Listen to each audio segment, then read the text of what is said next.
یا اللہ میرا دین سنوار دے کہ وہ تو میرے کام کی اصل بنیاد ہے، وہ تو میرے معاملوں کی اصل بنیاد ہے، وہ میرا دین ہے دنیا میں۔ تو کہا ہاں، یہ دعا رہبری کے لیے بھی ہے اور حاجت روائی کے لیے بھی ہے۔ دعاؤں میں عام طور پر حاجت کا دھیان ہوتا ہے، وہ ٹھیک ہے کہ دعا حاجت کے لیے ہوتی ہے، اس سے کوئی انکار نہیں ہے، لیکن جس طرح حاجت کے لیے ہوتی ہے دعائیں، نبیوں کی دعائیں حاجت کے لیے بھی ہوتی ہے، رہبری کے لیے بھی ہوتی ہے، کہ یہ چیز اتنی اہم ہے اس لیے اس کو مانگا جا رہا ہے، اس میں مدد طلب کی جا رہی ہے، اس میں آسانی مانگی جا رہی ہے، وغیرہ وغیرہ۔ تو دعا مانگ رہے ہیں کہ اللہم اصلح لی دینی الذی هو عصمت امری، یا اللہ میرا دین سنوار دے، میرا دین سنوار دے کہ وہ تو میرے معاملے کی اصل بنیاد ہے، کہ میرا وجود ہی یہاں دین کے لیے ہے۔ جب پیدا ہوا تھا اذان کہی تھی، اور جب مرنے لگا تو کلمہ یاد دلایا تھا کہ اپنے مرنے والے کو کلمہ یاد دلاؤ حدیثوں میں۔ تو جب پیدا ہوا تو اذان دی تھی، پر مرنے لگا تو کلمہ، تو دونوں دائیں بائیں دونوں ایک ہی چیز ہے۔ یہ علامت ہے کہ اس کو اسی خاص کام کے لیے یعنی دین کے لیے پیدا کیا تھا۔ تو وجود ہمارا میرے دوستوں اس دنیا میں یہ دین کے لیے ہے۔ اللہم اصلح لی دینی، یا اللہ میرا دین سنوار دے کہ وہ تو میرے کام کی اصل بنیاد ہے، کہ میرا وجود اور میری صلاحیتیں اسی کے لیے ہے، کہ میرا وجود بھی دین کے لیے اور میری صلاحیتیں بھی دین کے لیے، جانی مالی ذہنی فکری جتنی صلاحیتیں ہیں وہ تمام صلاحیتوں کو دین پر لگانے کا حکم ہے، ہاں، کہ کسی صلاحیت سے بے دینی کا ظہور نہ ہو، بلکہ تمام صلاحیتیں دین پر لگے۔ ہاں، ادخلوا فی السلم کافہ، اپنے دین میں پورے داخل ہو جاؤ، ایک ٹانگ باہر ایک ٹانگ اندر، ایسا پورے۔ ادخلوا فی السلم کافہ، اپنے دین میں پورے آ جاؤ۔ تو اس لیے حضور دعا مانگ رہے ہیں کہ اللہ میرا دین سنوار دے، کہ وہ تو میری اصل بنیاد ہے۔ دین کے سنوارنے کا کیا مطلب ہے؟ دین کے سنوارنے کا ایک مطلب یہ ہے کہ دین کے بارے میں جو یقین ہونا چاہیے وہ یقین اندر پیدا ہو جائے، کہ بغیر دین کے کوئی بھی کامیاب نہیں ہوگا۔ ہاں، یہ پکی بات ہے، یہ پکی بات ہے کہ بغیر دین کے کوئی طبقہ انسانوں کا کامیاب نہیں ہوگا، نہ تاجروں کا، نہ مزدوروں کا، نہ حاکموں کا، کوئی بھی۔ یہ اپنی جگہ رہے طبقے، لیکن ان سب کی کامیابی کا مدار اللہ نے ان کے دین پر رکھا ہے۔ اس لیے کہا کہ ہمارا دین سنوار دے کہ وہ تو ہماری اصل بنیاد ہے، اصل بنیاد ہے نجات کے لیے بھی، اور اصل بنیاد ہے رہبری کے لیے بھی، کہ دین ہوگا تو آخرت میں نجات ہوگی، دین ہوگا تو یہاں صحیح رہبری ہوگی، حق کیا ہے، باطل کیا ہے، حلال کیا ہے، حرام کیا ہے، ظلم کیا ہے، انصاف کیا ہے، یہ دین بتائے گا، یہ دین بتائے گا کہ انصاف کیا ہے، ظلم کیا ہے، حق کیا ہے، باطل کیا ہے، سچ کیا ہے، جھوٹ کیا ہے۔ ہاں، جس طرح روشنی میں ہر چیز کھل جاتی ہے، کہ کانٹا پڑا ہے، چابی پڑی ہے زمین پر، ہاں روشنی ہو گئی، تو کانٹے سے بچے گا اور چابی اٹھا لے گا، کام کی چیز ہے۔ تو ایک روشنی ہے، ایک رہبری ہے، اس لیے اس کا سنوارنا ضروری ہے کہ اپنا دین ہمارا سنور جائے۔ اور دین سنوارنے کا مطلب کہ اندر دلوں میں اللہ تعالیٰ سے صحیح تعلق ہو جائے۔ ہاں، یہ ضروری ہے کہ ہمارا تعلق اللہ تعالیٰ سے صحیح ہو جائے۔ اللہ سے کیا تعلق کریں گے؟ اس کا تو کوئی رشتہ دار نہیں ہے، اس کے برابر کوئی نہیں ہے، کہ اللہ سے تعلق عبادت اور بندگی کا ہے۔ ہاں، یہی تعلق اللہ نے ہمارے درمیان میں پھیلایا ہے، تم سب میرے بندے ہو۔ جنات اور انسان اور ملائکہ یہ سب اللہ کے بندے ہیں، تو بندگی والا تعلق اللہ تعالیٰ نے دیا ہے، اور دین اسی کی رہبری کرے گا کہ اللہ کی بندگی اور اللہ کی عبادت کیسے صحیح ہو جائے، کیسے بندہ بن کر زندگی گزرے، اس کی رہبری دین کرے گا کہ بندہ بن کر زندگی گزارو۔ یہ بندہ بن کر زندگی گزارنے کا کیا مطلب ہے؟ کہ بندہ بن کر زندگی گزارنے کا مطلب یہ ہے کہ اللہ کے ساتھ ایمان اور اخلاص سے رہو۔ اللہ سے کیسے رہو گے؟ کہ اللہ کے ساتھ ایمان سے اور اخلاص سے رہیں گے، کہ اللہ پر ہمارا ایمان ہے کہ اللہ ہی وہ ذات ہے جو عبادت کے لائق ہے، اس سے سوا کوئی عبادت کے لائق نہیں۔ اللہ ہی وہ ذات ہے کہ جو ہر ضرورت کو پوری کرنے والا، ہر نفع نقصان کا وہ مالک ہے۔ ہاں، ہر حال میں وہ اپنی قدرت سے سب کچھ کرنے والا ہے، اس کی قدرت سے سب کچھ ہوگا۔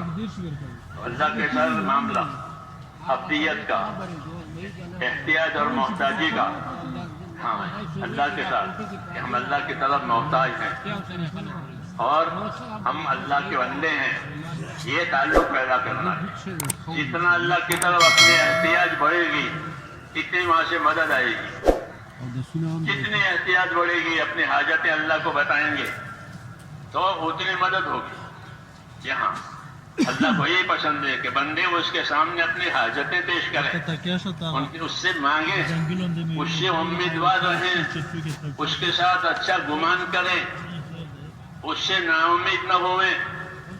یہ سب ہدایتیں اللہ تبارک و تعالیٰ سے ہم کو دی گئی تاکہ ہمارا تعلق اللہ تعالیٰ سے صحیح ہو جائے۔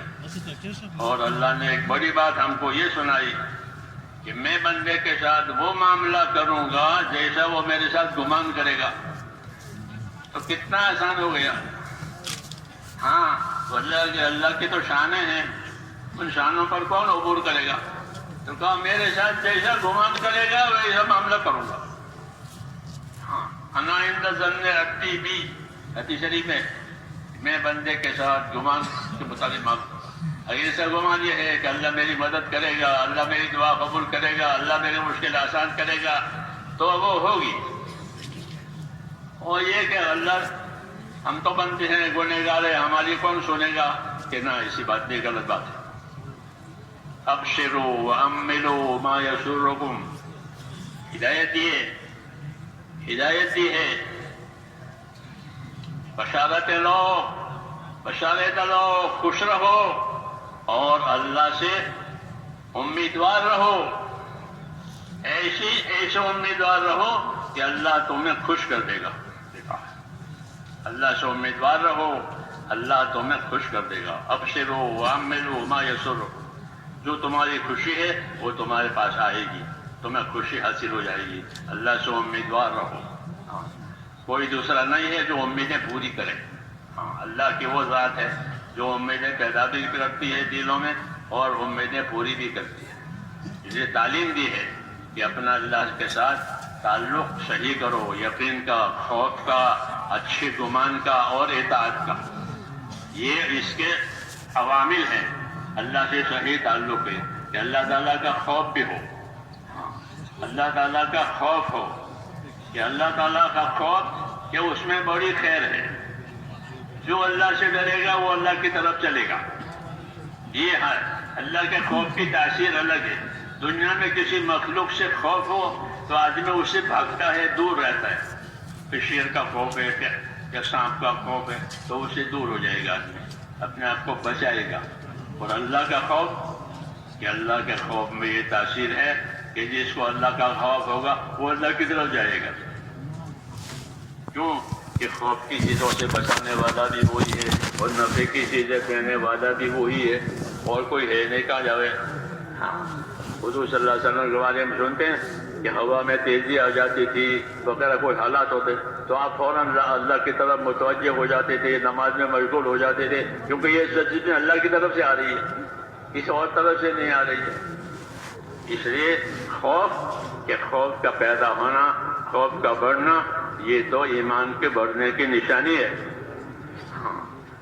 جب یہ خوف پیدا ہوگا تو اللہ کی طرف رجوع زیادہ ہوگا، خوف کی وجہ سے. من خاف ادلج ومن ادلج بلغ المنزل، حدیث شریف میں کہ جو ڈرا وہ تو جلدی چلا. یہ ایک طبیعت انسانی بتائی ہے کہ کسی چیز کا ڈر ہوتا ہے اس کے فوت ہونے کا تو آدمی جلدی جاتا ہے، بس نکل جائے گی، گاڑی نکل جائے گی، دواخانہ بند ہو جائے گا وغیرہ وغیرہ ہوتا ہے نا، تو آدمی جلدی جاتا ہے. خوف کی کیفیت اللہ نے پیدا کی ہے اس لیے کہ مقصد کی طرف جلدی کریں.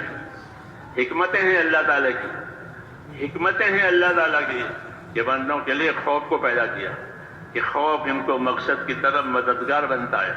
یہاں جو لاپرواہ ہوتا ہے، بے خوف ہوتا ہے، وہ محروم رہتا ہے. تو خوف میں حکمت ہے. خوف پاگل کرنے کے لیے نہیں ہے کہ ڈرتے ڈرتے پاگل ہو گیا، عقل کھوئی کہ نہ، وہ خوف نہیں، بلکہ وہ خوف ہے کہ جو اللہ کے تعلقات کو صحیح کراوے، اللہ کے حقوق کی سمجھ دے. یہ تو اس لیے حضور صلی اللہ علیہ وسلم اللہ تعالیٰ سے خوف مانگتے تھے. وہ تو حضور صلی اللہ علیہ وسلم کے زندگی میں تو تھا ہی خوف، ہم کو سکھانے کے لیے کہ تم بھی اللہ تعالیٰ کا خوف مانگو. ہاں، ورنہ آپ صلی اللہ علیہ وسلم سب سے زیادہ اللہ سے ڈرنے والے تھے. یہ آپ نے اپنے بارے میں خود بتایا ہے، انی لاخشاکم واتقاکم للہ، کہ میں تم میں سب سے زیادہ اللہ سے ڈرنے والا ہوں اور میں تم میں سب سے زیادہ اس کی ناراضگی سے بچنے والا ہوں.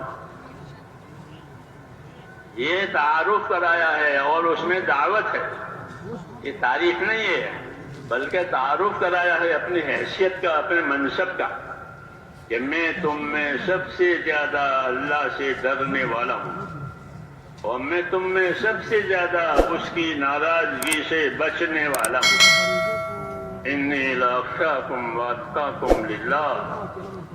یہ ہم کو تعلیم دی ہے کہ اللہ کے ساتھ تمہارا معاملہ کیسے ہوگا. یا ہماری شریعت میں اللہ سے نڈر ہو جانا کفر ہے. اللہ سے نڈر ہو گیا کہ یہ کفر ہے. ایمان کا تقاضا ہے کہ اللہ سے ڈرے، اور اللہ سے ڈرنے کا مطلب یہ ہوتا ہے کہ اللہ سے نافرمانی سے اپنے آپ کو بچاوے اور